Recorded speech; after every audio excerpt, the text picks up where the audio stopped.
I'm Eric Schrader.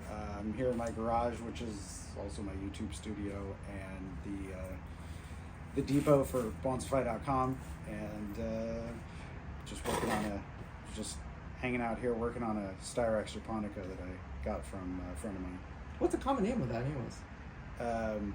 Japanese snowbell. Is that the one with the white Little pendulous white flowers. Pretty. No fruit, right? No fruit at all? They will make fruit, but not a lot. Not a lot. Yeah, I have some big ones that haven't been cut back, and they'll be just absolutely covered in blossoms. But when you're training them, it seems like they bloom less. So Eric, how did you get into bonsai as a hobby, and then how do you get into become really serious in your profession now? I kind of like my dad wanted to do bonsai, and he Really? never really like got around to doing it. I mean, like think about like now the internet, like there's just all this information out there. When I was growing up, my dad, we had about an acre parcel in Mendocino County, like in Boonville, and that's what it was called. It was a logging town, and but you couldn't like. We didn't even get TV reception. Oh wow, you're booty. You're really and it was like, everything that you learned had to come out of a magazine or a book. So the internet has, I think, helped people. Anyway, so my dad was trying to do it, but he never got anywhere with it. He just grew Japanese maples in his yard and dogwoods and that kind of stuff, and but in the ground. But actually, my first tree I got from him, he would take the seedlings from Japanese maple trees in the yard, dig them up and put them in containers. So I still have that tree 25 years after he gave it to me. But actually the thing that really hooked me was I went to the Bonsai Society of San Francisco show at the Cow Palace. There was the San Francisco Flower and Garden Show. So it was like a huge industry show. With like all kinds of like giant display gardens and stuff, kind of like the county fairs in a way, but like all gardening and bigger, and it was a commercial show. It wasn't that is actually still going on. I think they do it out in Pleasanton now, but at the time it started at Fort Mason, and then they moved it to the Cow Palace for more room. And I went to the Flower and Garden Show, and the SSF had an exhibit there, a big one too. It was like 150 trees. Oh wow, that's a lot of trees. It was a lot of trees. And then you remember what year this was? It was 2001. Pretty recent. Yeah. That's pretty recent. I didn't really get into it before that. But the thing was it was Tim Kong, I give credit for inspiring, because he has this a collected redwood trunk it sort of looks like a scrap of bark with like a tree coming out the top. Okay. Because it doesn't have any roundness to it. It's just like this flat sort of, almost like a crescent moon kind of shape. That's like a strip of. It's almost like someone yanked a strip of bark off the side of a bigger tree. Anyway, so the deadwood's gone already. It's just the liebane with the little sliver. It's like deadwood on one side and live on the other. Okay. It's crazy. It's like, I don't know. It's probably about almost 12 inches wide. The big piece is a couple feet tall, and then there's like some wiggles up top. But the epiphany was basically that, like, I had always thought of bonsai as kind of like a ship in a bottle. Like, you're just trying to make a miniature. You're just trying to make a replica of something. And it was that show that I realized that, no, actually what you're trying to do is you're sculpting plants. And the distinction there is definitely important to me. So about 20 years ago. Yeah. That's pretty awesome. And then how did you go from being a hobbyist into this full-blown? This is. I mean, you're knee deep in this. Maybe neck deep. Yeah. No. I mean, I was a hobbyist. Like, I started off kind of actually skeptical about bonsai. I was like, I don't know if I like this. Like, and one of my problems was, as a beginner, I thought, well, I want to make bonsai trees out of the trees that I grew up around in Mendocino County, so oaks and redwoods. And when I went to the club, it was all Asian species, and well, you know, azaleas, junipers, whatever it was, most of the species were in the tradition of, you know, the Japanese gardeners that had gotten people in the Bay Area started. So Nothing native, no native species. not the native species. And you would ask people like, well, what about, you know, Monterey cypress? And people are like, I have no idea. And they weren't growing them. So it's changed a lot in the last 20 years. Like, Trying to change that motif, and you're like going from let's get some natives into these shows. Yeah. That's pretty cool, actually. And then become what is it? What's your website again, or your Bonsaify. So it's Bonsaify. Bonsai with an FY on the end.com. It's really cool though. Look at this. And that was pretty recent, wasn't it? Like last 5-6 years. Yeah, it was like September 2019 when I kind of got the idea that I kind of like another switch flipped in my brain, and That's like during the pandemic. it was just before the pandemic, yeah. And Oh, that was a leap of faith. and then I actually had Jay McDonald and we took the pandemic, the actual lockdown period, we were building fences out at the growing grounds for the majority of the lockdown period. So it worked in your favor. So it worked in your favor in that case. It was great because there was no traffic. No, that's true. You know, we get a chance. We'll kind of let's see if we can visit tomorrow. But no, I mean like I don't know what like flip the switch. I was pretty serious. Like I mean, after I started with BSSF and then started studying with Boon, I studied with Boon for 10 years, doing like monthly workshops and his shows, and I think that was a real sort of formative kind of period where I was understanding that like, yeah, the people in clubs were doing it at a certain level, and Boon was kind of pushing his students to make the trees a little bit higher level, and then actually traveled to Japan a couple times with him as inspiration, as the tour guide for inspiration, yeah. And then I think I was basically just working like a corporate job that was photography related, but pretty unfulfilling because basically I was running a team of people doing data entry, and that's no fun. So I just thought I think I want to start a business where I'm actually growing plants. And part of it was that I just felt like a lot of the old nurseries that we had here in Northern California had just kind of disappeared. You know, I noticed that because, you know, I going back to just talking to a lot of the old bonsai people, and they're like, these, you know, the older generation are, I mean, sorry to say, they're getting old and dying off, and then they're not passing on that legacy onto another generation to run. There were a fair number, when I started, there were a fair number of pretty active nurseries in a 50-mile radius of San Francisco that were either, you know, it was like a Japanese landscaper who had started selling bonsai, or, you know, Lone Pine, which is still there, but Sumagawa, which was near Lone Pine, is gone. There was like a place called Miniature Plant Kingdom for a while. I remember that one. I tried to drive by one time, and they were like, "What's it gone? What the heck's this?" I don't know. It actually might still be there. I know the guy like stopped running it as a business. But then there was a place, Dwight Way Nursery in Berkeley had I didn't know that one. Had bonsai, and he would actually buy collections, and then he would like sell them. But that nursery's gone entirely, and then there were a couple of places on the peninsula that are gone. There's one called Ken's Bonsai that I think disappeared before I got involved, but people ask me about it. It's funny, like, because people are like, oh, I bought this from this guy, he used to be over on like Ocean Avenue and blah blah blah, and I'm just like, yeah, I have no idea what you're talking about, but that's fantastic. At least you still have the tree. What's your favorite species so far working in SF here? My favorite species. Because I mean, talking to Sam, I'm like, you guys have a really unique climate here in San Francisco. It's not hot, it's not cold, it's dreary. It's not like the Pacific Northwest where you get this torrential rain. It's just temperate. It's very mild. I think, you know, so the older members of the San Francisco group, basically people kind of settle in on junipers, which, you know, luckily we've gotten past like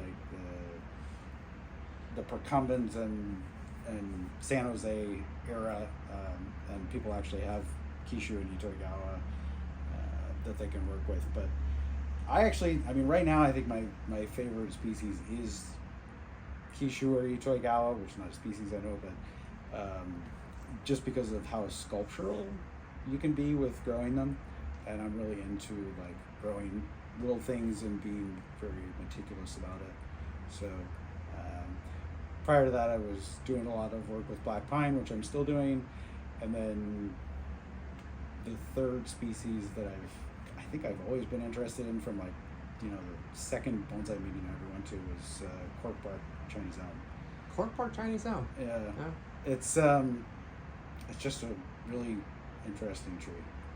And presume scale shohin. I know you probably grow a lot of shohin for business, but you're for business purposes. Most of what I grow is shohin, mame shohin, kifu kind of size, because you get bigger than that, and all of a sudden you're shipping 3-foot wide boxes and stuff. It's start costing. You know, but it's an interesting thing to realize that mame and shohin and even kifu have very little impact on shows like the expo. Big shows need big trees to anchor the room, and so my personal collection is a mix. I still don't get into like a lot of really big stuff because I've never had enough space. Yeah. So challenge where you live. It's space. Except now I have more space. So well, I've that's a different story. That's a different story comparatively to the. But I have more space, but then that means that the trees that I'm starting now, like the big trees that I'm working on now, are just sort of in their formative stages. They don't have all of that work to them because I've only just recently started acquiring larger material. So. If you had one suggestion for people in SF, what would it be for bonsai? Hey, got you on this one. It's very specific because you know, living in LA, you know LA County area, it's a very different challenge that we have versus localized challenges. It's just interesting to see what other people think and what challenge you guys have in SF. Well, let me rephrase the question for you. If I was giving myself advice 20 years ago, I would have done everything to convince myself to move to the East Bay. Why is that? Because where is the East Bay? I'm not familiar with the Bay Area, so I'm not.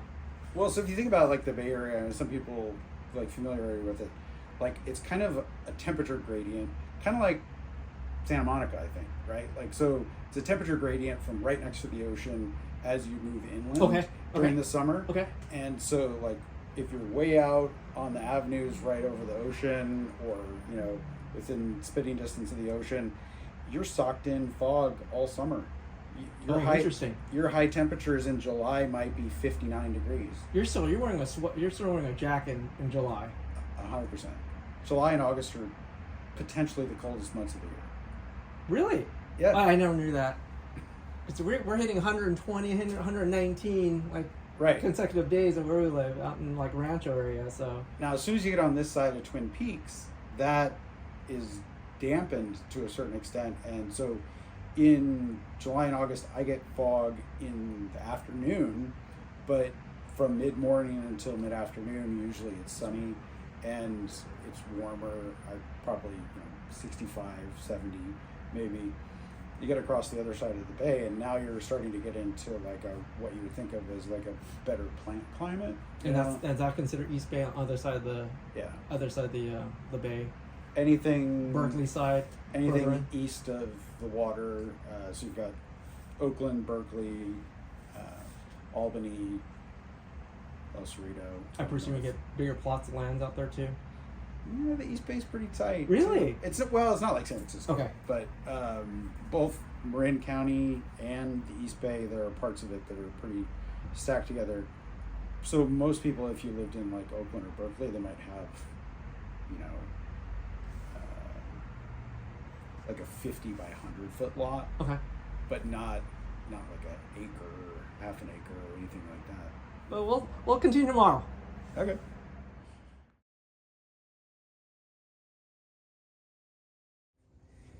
Yeah, so I mean, this is my growing grounds here in the East Bay, and basically the the thing I would have told myself as a beginner or as a young person is don't wait to start material just because you don't have the space, and start stuff. So when my first son was born, he's 20 years old now. I gathered a bunch of acorns from an oak tree up in the Roseville area outside of Sacramento, and I planted those acorns the week he was born. And this valley oak is one of those trees. So I grew it from an acorn. It went from starting in the ground in San Francisco to growing in Thousand Oaks for 3 growing seasons, then back into a box, back to San Francisco, and then it's been out here for a number of years where it likes it quite a bit more. They don't like San Francisco because it's too cold in the summer. So valley oak specifically, they'll leaf out like this in the spring, and then when it gets cold, it's almost like it's fall. The leaves all just drop off and then get twigs die back and that kind of stuff. So, all right, so this is one of the species that I've been playing around with, which is Styrex japonica, and as you can see, it's a profuse bloomer when let to go. But even though the flowers are on the new growth, it does bloom back pretty close. So I'm pretty excited about these, either as small or medium-sized trees. And I've actually seen them ground grown with some like really good craggly bark at the base. So it's a very popular species, I know, in Japan for shohin growers. Not maybe as much for the larger trees, but definitely a interesting plant. And I was introduced to it by Dylan Ferreira of Cedar Rose Nursery up in Placerville. So this is a Korean hornbeam that's a raft that you can't even see right now because of all the spring foliage. So I just did a couple of YouTube videos on spring foliage reduction and refinement as a result, because basically the problem with this kind of thing is that you can't maintain all the twigs if you have this many leaves on the outside, because all the interior leaves will die and just kind of fall off, and then you lose the interior budding and whatnot. So basically, probably later this week, this is reaching the top of my to-do list, is to remove about 80% of the leaves and just sort of cut back the shoots to 2 leaves and then remove the interior of those 2. And that gives you really good back budding, really good refinement, as long as the tree is healthy. So it's I started this from a young tree, and then I turned it sideways, turned it into a raft. Then once it had rooted along the raft, I put it in the ground for about 5 years, grew it out until the trunks were, a couple inches in size, then pulled it back out, put it in a box, and I've been working on the branching now for maybe 6 or 7 years. So all the while in this giant box, because everything happens faster when they have more space to grow. So this is a 3rd year Atlas cedar, and the seed was collected from a tree that was blue, but they don't produce true to seed, which is why Atlas cedars tend to be grafted if you want the true blue. But a lot of the seedlings actually have a little bit of blue to them, and because nobody's really doing the grafting except maybe Ed Clark, and I can't seem to figure it out, I figured that I would just start growing green Atlas cedars. I kind of think of Atlas cedars as almost like the white pine of a Mediterranean climate, and it's really happy with the dry conditions that we get in California. You can see the spring growth on this one's already gotten going, but these are specifically being trained to be shohin size, and I think this one may have. Jim Grimmel used to tell me that like the thing about cedars was that once you wire them, you can get a great shape with them, but as soon as you take the wire off, they're just like, that's nice and relaxing. Thank you very much. I'll go back to the shape I was at before. So I think that's sort of what this one is doing right now. So I might give it a little bit more of a bend. But yeah, Atlas cedars, for those of us in California who can't grow white pines because there's no winters and it's hot and dry in the summer, this is the tree that you want. And now, if I was SF, or if I wanted to buy some plants from you, what's the best way to contact you? So you can check me out. All of the plants that I have for sale are on Bonsaify.com, and we do monthly releases. So the best thing to do if you want to get the scoop on it is either, some people actually troll the website on a regular basis, but we do send out monthly emails with the releases of trees that we're selling for the month. Ooh, awesome! So almost like it's like limited edition items. It is, and we kind of have perennial products as well, mostly starters of junipers and pines and maples and all that kind of stuff.